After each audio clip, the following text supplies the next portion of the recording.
La plage de Porto.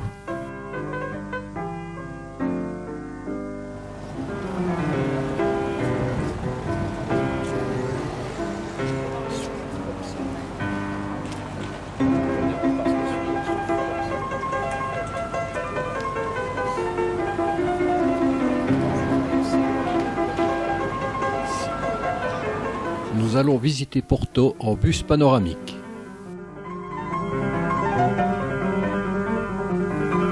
Porto est une ville du Portugal de 237 559 habitants et environ 1,8 million pour le Grand Porto, ce qui en fait la seconde agglomération du pays après Lisbonne. Les deux villes ont souvent rivalisé par le passé. Elle est connue pour le vin de Porto, ses monuments et ses ponts sur le Douro. Porto, de par son histoire de négoce du vin avec les Royaumes-Unis, semble avoir été influencé par ce pays et par une activité commerciale importante. Le pont métallique Dom Luís Ier. Les habitants de Porto sont appelés Portuans, et ne pas confondre avec Tripeiros, en référence à la spécialité locale, les tripes à la mode de Porto et l'histoire des habitants.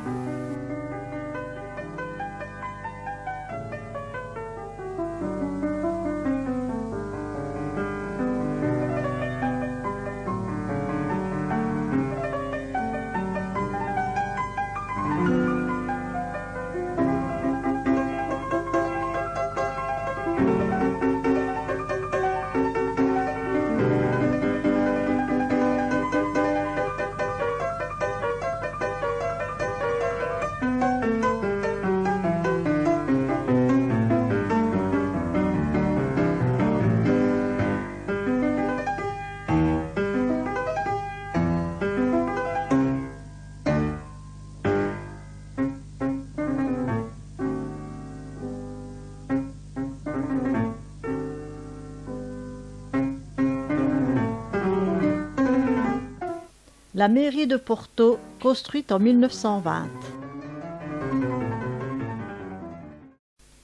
La tour fait 70 mètres de hauteur.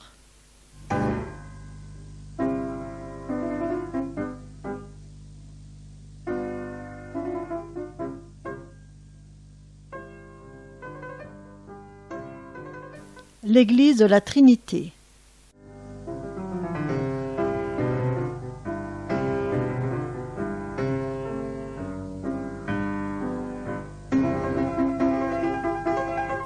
L'église de Carmo.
Le fort Saint-Jean-Baptiste.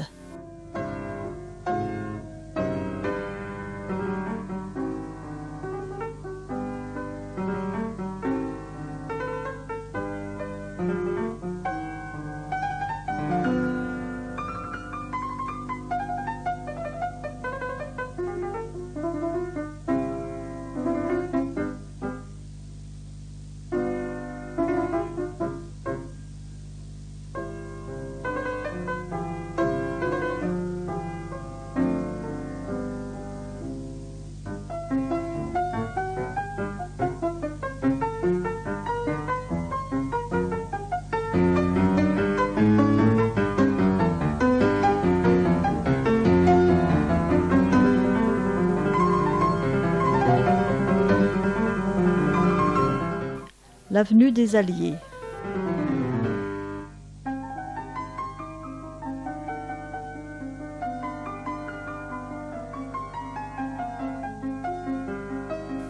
Le pont Maria-Pia est un grand viaduc ferroviaire qui franchit le Douro.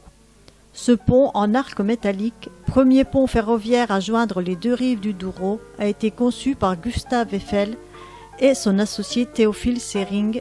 Ouvert en novembre 1877, il se trouve désaffecté et doublé par un ouvrage moderne depuis 1991.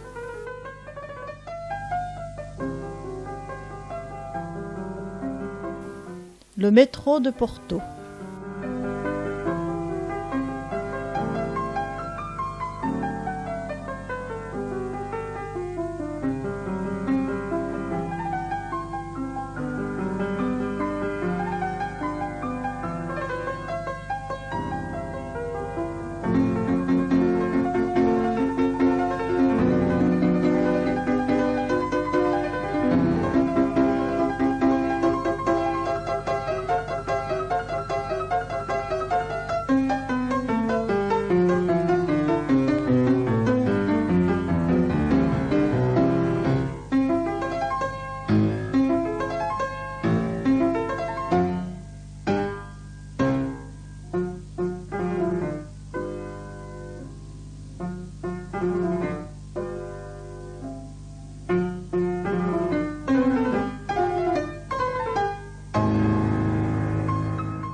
La tour du clergé.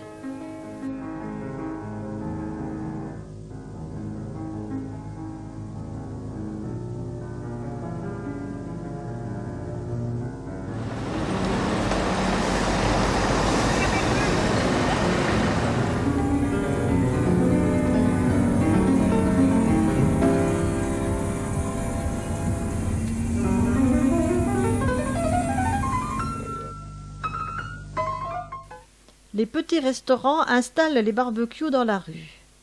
Les restaurateurs prévoient des kilos de sardines à griller. Ça sent bon.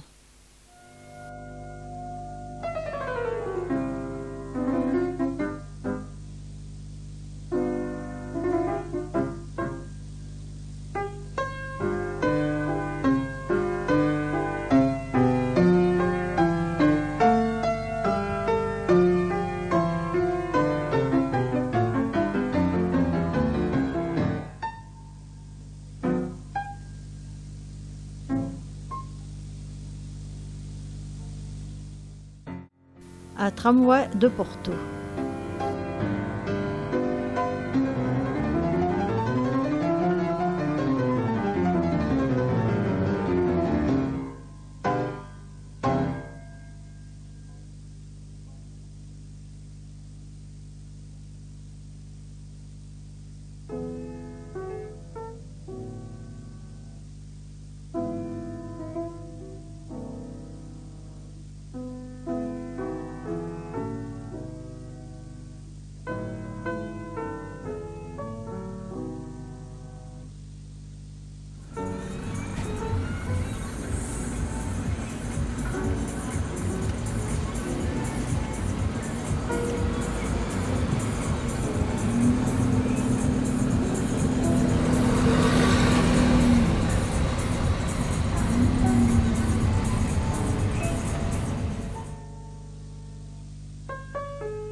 Nous changeons de rive en passant par le pont Dom Louis Ier.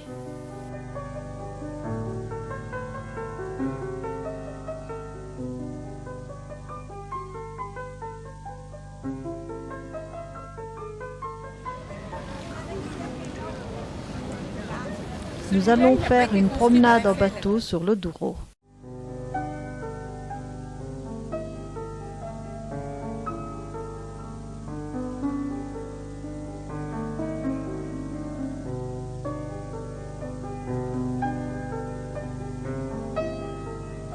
Un peu plus haut et derrière les maisons riveraines, nous pouvons voir les deux églises dédiées à Saint François. La plus ancienne, de style gothique, et que l'on voit ici de côté, de 1983, appartenait au couvent du même nom. La plus moderne, celle dont on peut distinguer la façade et la tour, a été construite par le tiers-ordre de Saint François d'Assise, sorte de confrérie laïque très répandue dans le pays. Au sommet, tout au fond, se trouve l'église paroissiale de la Victoire, qui date du XVIIIe siècle.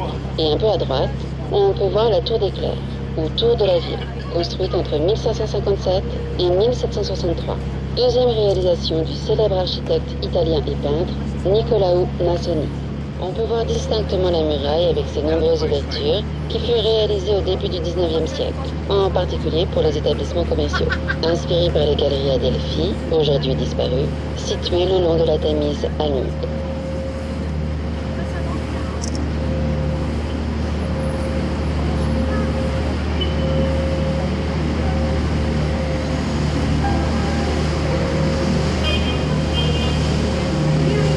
Au bord du fleuve, les deux obélisques de pierre qui sont à côté de nous.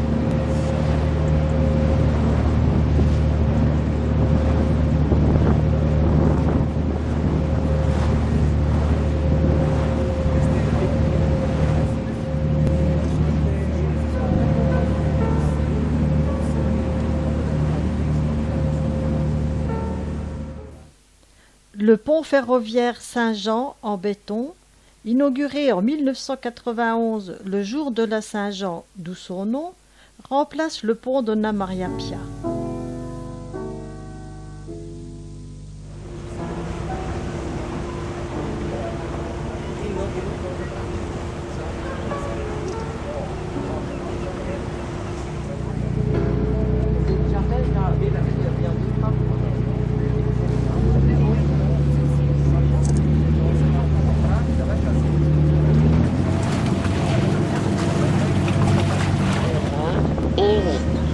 Et a été inspiré par le Santa Maria Redonda à Rome. L'ensemble des bâtiments est classé au patrimoine mondial et il bénéficie d'une vue spectaculaire sur le paysage. Il est relié aux berges par un funiculaire qui donne aux visiteurs l'accès à être inscrit au patrimoine mondial. À l'arrière du quai, nous pouvons voir les Rabelos, bateaux si caractéristiques. On en fait mention dès le XIIIe siècle, qui ont, à travers les siècles, transporté les...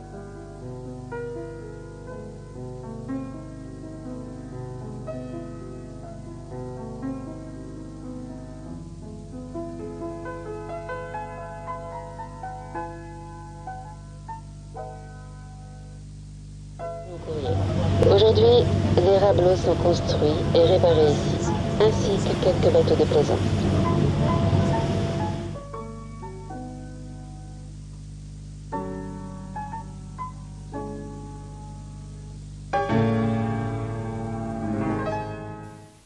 Le pont routier d'Arabida, inauguré le 22 juin 1963, a détenu pendant quelque temps le record mondial en arc de béton armé grâce à son embrasure de près de 270 mètres.